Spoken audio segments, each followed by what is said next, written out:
और ग्रह नक्षत्र जो बता रहे हैं वो थोड़ा सा गंभीर स्थिति की ओर इशारा कर रहे हैं।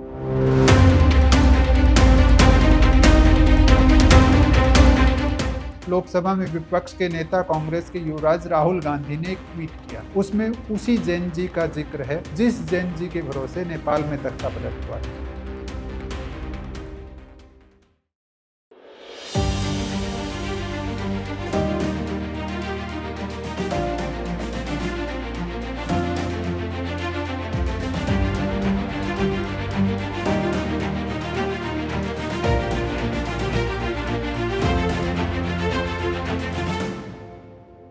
देश दुनिया के तमाम बड़े मुद्दों के पीछे का सच। सनमार्क प्रेजेंट्स एडिटर्स कट।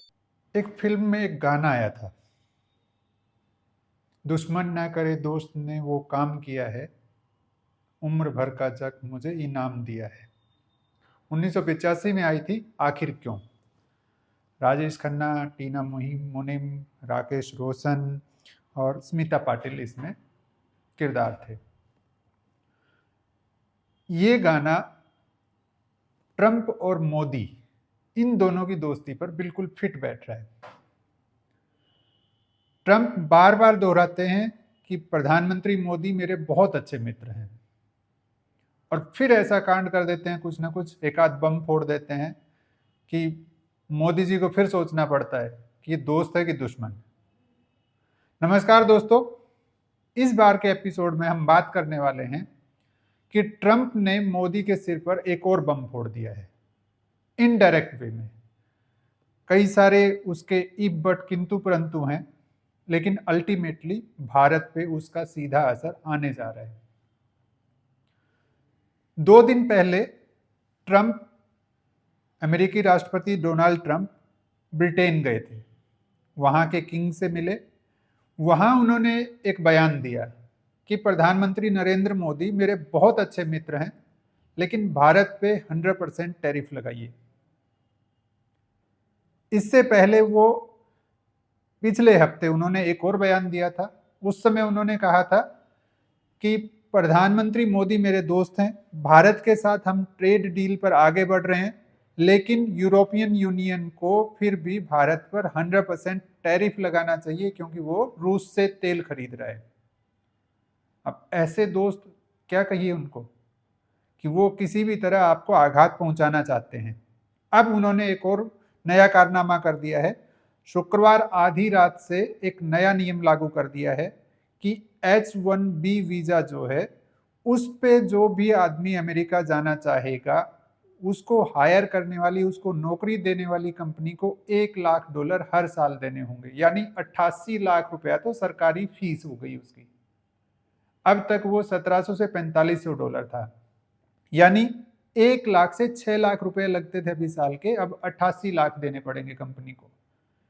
इसका असर किस पे आएगा? इसका असर उन आईटी प्रोफेशनल्स पे आएगा जो इंडियंस हैं, हाईली क्वालिफाइड हैं, हाईली टैलेंटेड हैं, और अमेरिका की कंपनियां उनको नौकरियां देती हैं, अपने यहाँ बुला के उनसे बड़े बड़े काम करवाती हैं।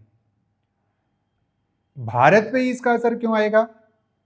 अमेरिका टोटल 80-85 हजार H1B वीजा हर साल जारी करता है, इसमें से 70% इंडियंस को मिलते हैं। अब आप अंदाजा लगा लीजिए भारत पे इसका असर क्यों सबसे ज्यादा आने वाला है। सवाल 2 हैं। पहला, क्या यह भारत के हित में है या भारत पर वार है? इसका सीधा सा जवाब है कि यह फिलहाल तो भारत पर सीधा अटैक है। ट्रंप ने पहले 25% टैरिफ लगाया, भारत नहीं झुका, उसको बढ़ा के 50% कर दिया कि आप रसिया से तेल खरीदना बंद कीजिए, नहीं तो हम और टैरिफ लगाएंगे। उसके बाद भी भारत नहीं झुका। एक ही शब्द, एक ही लाइन में जवाब मिलता रहा उनको कि भारत अपने देश के, अपने किसानों की जो हित में होगा वही कदम उठाएगा। ना हम रसिया से तेल खरीदना बंद करेंगे, ना अपना जो डेयरी और एग्रीकल्चर का मार्केट है वो अमेरिकी कंपनियों के लिए खोलेंगे। साफ है कि जब नहीं झुका, धीरे धीरे चीजें बदलने लगी। हालत ये थी उस टाइम पे कि डोनाल्ड ट्रंप ने 4 बार प्रधानमंत्री मोदी को पर्सनल फोन पे फोन किया, लेकिन इन्होंने कॉल रिसीव नहीं की। उसके बाद चीजें थोड़ी सी किसी तरह ठंडी पड़ने लगी और प्रधानमंत्री मोदी के जन्मदिन पर डोनाल्ड ट्रंप ने फोन किया तो मोदी जी ने फोन उठा लिया और धन्यवाद भी कहा।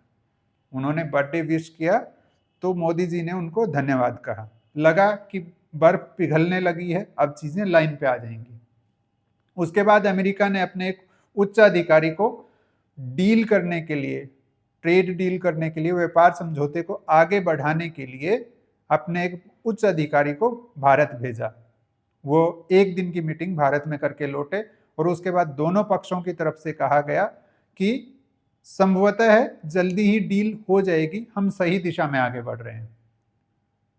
खबर आई कि हमारे वाणिज्य मंत्री जो हैं पीयूष गोयल, वो जल्दी अमेरिका जा सकते हैं ट्रेड डील पे अगली बातचीत करने के लिए। लगा कि अब चीजें ठीक होने वाली हैं, लेकिन अचानक से शुक्रवार की रात को ट्रंप ने फिर एक बम फोड़ दिया। अब इसको किस तरह से देखा जाए? क्या यह भारत वालों पर, भारतीय नौकरियों पर, भारत के लोग जो वहां नौकरियां करने जाते उन पर अटैक है, या अमेरिका की आईटी कंपनियों पर अटैक है? इसे दो तरह से देखा जा सकता है। पहला कि भारत वालों पर सीधा असर आएगा, लेकिन टेम्परेरी। कैसे? कि जो मिड लेवल के या एंट्री लेवल की जो पोजीशन होती हैं, नौकरियां होती हैं, उनके लिए अब 88 लाख रुपए सरकार को देके तो वहां की कंपनियां किसी को नहीं बुलाएंगी। क्यों नहीं बुलाएंगी? क्योंकि इतनी तो उनको तनख्वाह नहीं दी जाती। यदि इतना सरकार को देना पड़ेगा तो वो क्यों देना चाहेंगी? स्वाभाविक है कि वो चाहेंगी कि लोकल हायर कर लें, या फिर दूसरा जो सबसे आसान रास्ता होता है आईटी में कि वर्क फ्रॉम होम या आउटसोर्स कर दिया जाए काम को, कि आप भारत में रहिए, घर पे रहिए और वहीं से हमारा काम करके दे दीजिए। क्योंकि वो ज़्यादातर रिसर्च और डेवलपमेंट से रिलेटेड होता है, इसलिए वो काम आसानी से दूर से भी करवाया जा सकता है, यानी वर्क फ्रॉम होम से भी करवाया जा सकता है। दूसरा कि वो अपने रिसर्च सेंटर इंडिया में खोल दें। बड़ी कंपनियां जैसे गूगल है, माइक्रोसॉफ्ट है, मेटा है, अमेजन है, ये सारी यदि यहाँ पे अपने रिसर्च सेंटर खोल के और यहाँ पे लोगों को हायर करके काम करवाएंगी तो उनको किसी तरह का टैक्स नहीं देना पड़ेगा अमेरिका को। किसी तरह की ये रॉयल्टी एक तरह से जो लगा दी, एक तरह से नया टैरिफ जो लगा दिया है, उस पे वो उससे सीधे सीधे बच जाएंगे। यदि ऐसा होता है तो ये भारत के लिए बहुत फायदे की चीज होने वाली है। नो डाउट कि अभी टेम्परेरी जो है वो भारत की आईटी कंपनियों के लिए बड़ा झटका है। सोमवार को मार्केट खुलेगी, शेयर मार्केट खुलेगी, तो उसमें उसका असर साफ साफ दिखेगा कि आईटी कंपनियों के शेयर बुरी तरह से टूट सकते हैं। लेकिन ये टेम्परेरी है। टेम्परेरी क्यों है? क्योंकि देर सवेर आईटी कंपनियां ऐसे सॉल्यूशन, ऐसी सर्विस खोजने के लिए, ऐसे प्रोडक्ट बनाने पर मजबूर होंगी जो अमेरिका से बाहर भी बेच पाए वो, और अमेरिका पर डिपेंडेंसी, अमेरिका पर निर्भरता खत्म हो उनकी।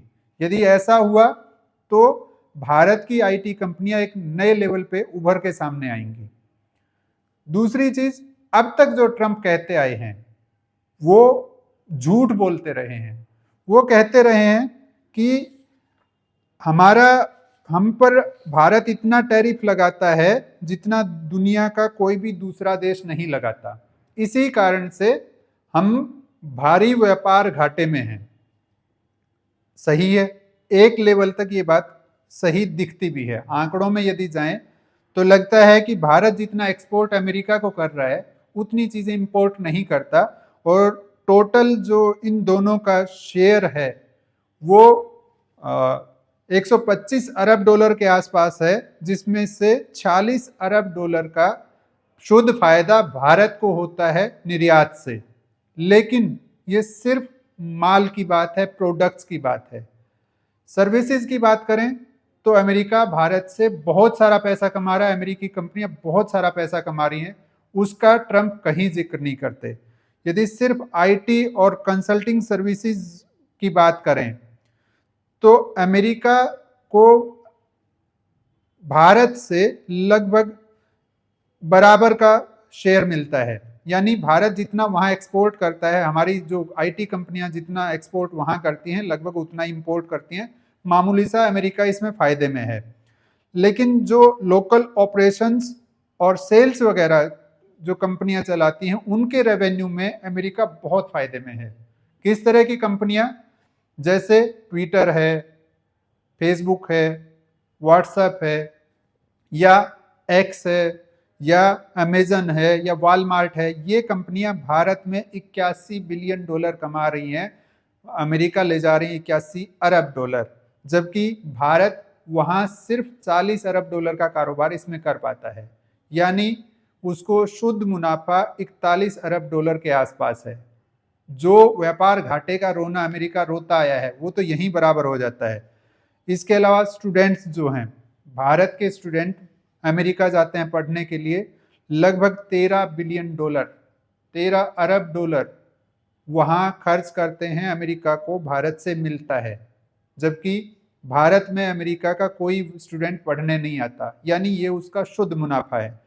इसके अलावा डिजिटल या जिनको पेटेंट वगैरह कह सकते हैं उनके राइट्स या फिर इन्वेस्टमेंट जो है वो 20 बिलियन डॉलर के आसपास अमेरिका को शुद्ध मुनाफा है भारत से, जबकि भारत को वहां से कोई बेनिफिट इस मामले में नहीं मिलता है। इसी तरह डिफेंस और एरोस्पेस जो है उसमें भी अमेरिका भारत को बहुत सारे हथियार बेचता है, जबकि भारत से खरीदता कुछ नहीं है। वो लगभग 2 बिलियन डॉलर, 2 अरब डॉलर के शुद्ध मुनाफे में हर साल औसतन रहता है। तो कुल मिला के भारत 196 अरब डॉलर उसको माल बेचता है, सारी चीजें मिला के, और अमेरिका भारत को लगभग 199 अरब डॉलर यानी 3 अरब डॉलर के शुद्ध मुनाफे में है वो। उसके बाद भी वो भारत को गाली देने से बाज नहीं आते, वो भारत को डेड इकोनॉमी बताने से बाज नहीं आते, वो भारत पे टैरिफ लगाने से बाज नहीं आते। भारत क्या कर सकता है? प्रधानमंत्री मोदी ने एक चीज तो देख ली कि जिस तरह चीन पर भरोसा नहीं किया जा सकता, उसी तरह अब ट्रंप भी, अमेरिका भी भरोसे के लायक नहीं बचा है। तो उपाय क्या हमारे पास? एक चीज जो डायरेक्टली पैसे से रिलेटेड, टैरिफ से रिलेटेड ना होके यदि वो कदम उठा लिया जाए तो भारत देर सवेर बहुत बड़े मुनाफे में आ सकता है। सिर्फ इतना भर कहना है कि इंडियन कस्टमर्स का पूरा डेटा आपको इंडिया में रखना होगा, भले वो कहीं की भी कंपनी हो।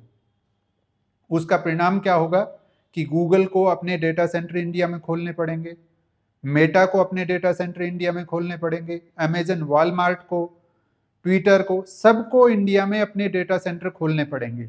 इसके दो फायदे होंगे, एक हमारा डेटा हमारे पास रहेगा, दूसरा हमारे लोगों को यहाँ रोजगार मिलेगा, तीसरा जो अब तक पूरी तरह से विदेश से कंट्रोल होता है, परसेप्शन मेकिंग जिसको बोलते हैं, वो चीजें जो है वो पूरी तरह से बंद हो जाएंगी, क्योंकि हमारी सरकार के पास भी उस डेटा का एक्सेस रहेगा। उसकी जांच पड़ताल यदि कभी करनी पड़ी तो वो की जा सकती है। ये नॉन मॉनेटरी टैरिफ टाइप की चीज होगी कि हम टैरिफ लगा रहे हैं लेकिन पैसे के मामले में नहीं, इनडायरेक्ट वे में। बाद में उन पे मॉनेटरी टैक्सेशन भी लगाया जा सकता है जिस तरह का सरकार चाहे। ये कदम उठा के हम ट्रंप को ये बता सकते हैं कि वास्तव में भारत भी काबिल है और जवाब दे सकता है। जरूरी नहीं कि सिर्फ टैरिफ की तरह से ही जवाब दिया जाए, तरीके और बहुत हैं।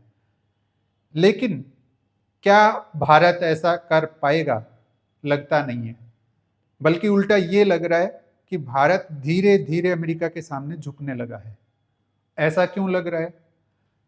अमेरिका का सबसे बड़ा दबाव है भारत पर कि उसकी जेनेटिकली मॉडिफाइड क्रॉप्स जो हैं, यानी जिनको संशोधित, जिनके जीन्स संशोधित कर दिए गए हैं, डीएनए बदल दिया गया है, उन फसलों को भारत में बेचने की अनुमति दी जाए। भारत अब तक किसान संगठनों और बाकी संगठनों के दबाव में इसकी अनुमति नहीं देता है, खास करके मक्का और गेहूं को लेके। मक्का पर सबसे ज्यादा जोर है, लेकिन अब चुपके से भारत सरकार ने एक काम किया है कि पंजाब में, पंजाब एग्रीकल्चर यूनिवर्सिटी को ये परमिशन दी गई है कि वो ट्रायल बेस पे मक्का की जीएम क्रॉप्स को एक बार अपने यहाँ एक्सपेरिमेंट करने दे। यदि ये शुरू हो गया, देर सवेर धीरे धीरे बाकी यूनिवर्सिटीज में भी ये एक्सपेरिमेंट शुरू होगा, और उसी तरह से जैसे जीएम कॉटन आया था, जैसे जीएम बैंगन आया था, उसी तरह से जीएम मक्का भी हमारे यहाँ लागू हो जाएगा, जो हमारे किसानों के हित में बिल्कुल नहीं हो सकता। कारण क्या है इसका कि यदि एक खेत में एक बार जेनेटिकली मॉडिफाइड फसल बो ली जाती है तो दोबारा दूसरा बीज वहां पैदा नहीं होता, वही जीएम यानी जेनेटिकली मॉडिफाइड फसल ही दोबारा बोनी पड़ेगी और उनके बीज अमेरिकन कंपनियों के पास ही मिलते हैं, उनके लाइसेंस उनके पेटेंट उनके पास हैं, तो वो बहुत कॉस्टली बेचते हैं, बहुत महंगे बेचते हैं। इसलिए ये किसानों के हक में बिल्कुल नहीं हो सकता। लेकिन सरकार चुपके से शायद ट्रंप को खुश करने के लिए इस तरह के कदम उठा रही है। अब सोचा जा सकता है कि क्या ऐसे में भारत अमेरिकी कंपनियों पर नॉन मॉनेटरी टैरिफ लगाने जैसा कोई कदम उठा पाएगा? लगता नहीं है। एक चीज और कि ऐसा ही कदम सऊदी अरब ने भी उठा दिया है। वही जैसा ट्रंप करते आए हैं अब तक, वैसा ही सऊदी अरब ने पाकिस्तान के साथ रक्षा समझौता कर लिया है। और वो रक्षा समझौते में एक चीज जो है वो बड़ी चिंताजनक है भारत के लिए कि एक देश पर हमला दूसरे देश पर भी हमला माना जाएगा और दोनों देश एक साथ रिस्पॉन्ड करेंगे उसको लेके। कितना गंभीर है, भारत को कितना चिंतित होना चाहिए, यह एक ही चीज से साफ हो जाता है कि 2 दिन में भारत को 2 बार बयान देना पड़ा कि हम उम्मीद करते हैं सऊदी अरब हमारी गहरी दोस्ती का ख्याल रखेगा। यानी भारत और सऊदी अरब के जो रिश्ते हैं, यदि भारत का पाकिस्तान के साथ कभी टकराव होता है तो उस युद्ध में बीच में पड़ने से पहले सऊदी अरब भारत से सलाह लेगा या भारत से बात करेगा, ऐसी उम्मीद भारत कर रहा है। वो लंबा चौड़ा इशू है कि वो समझौता क्यों हुआ है, उसके क्या साइड इफेक्ट होंगे, वो फिर कभी। हाँ, पिछले एपिसोड में हमने एक बात कही थी कि चंद्र ग्रहण के बाद से कुछ चीजें बदली हैं दुनिया भर में। कई जगह जापान से लेके फ्रांस से लेके नेपाल तक तख्तापलट हुए हैं, प्रधानमंत्री को कुर्सी छोड़नी पड़ी है। और अब आने वाला समय कि 11 सितंबर से जो मंगल महादशा शुरू हो रही है भारत की, भारत के लिए भी बहुत अच्छा नहीं है। भारत स्ट्रोंग रहेगा लेकिन कुछ चीजें ऊपर नीचे होंगी। कुछ लोगों ने कमेंट किए कि क्या आप ज्योतिषी हैं, क्या इस तरह की बेतुकी बात करने का कोई मतलब है? हमने कहा था कि नेपाल जैसी कोशिश भारत में भी होगी। आप उसको एक छोटे से रूप में देखिए कि 18 सितंबर को, यानी हमारे एपिसोड से लगभग 7 दिन बाद, विपक्ष के नेता, लोकसभा में विपक्ष के नेता कांग्रेस के युवराज राहुल गांधी ने एक ट्वीट किया। उसमें उसी जैन जी का जिक्र है जिस जैन जी के भरोसे नेपाल में तख्तापलट हुआ है। आप ट्विटर पे देख सकते हैं उन्होंने क्या लिखा है। उन्होंने कहा कि देश के युवा, देश के स्टूडेंट, देश की जनरेशन जी संविधान को बचाएंगे, लोकतंत्र की रक्षा करेंगे और वोट चोरी रोकेंगे।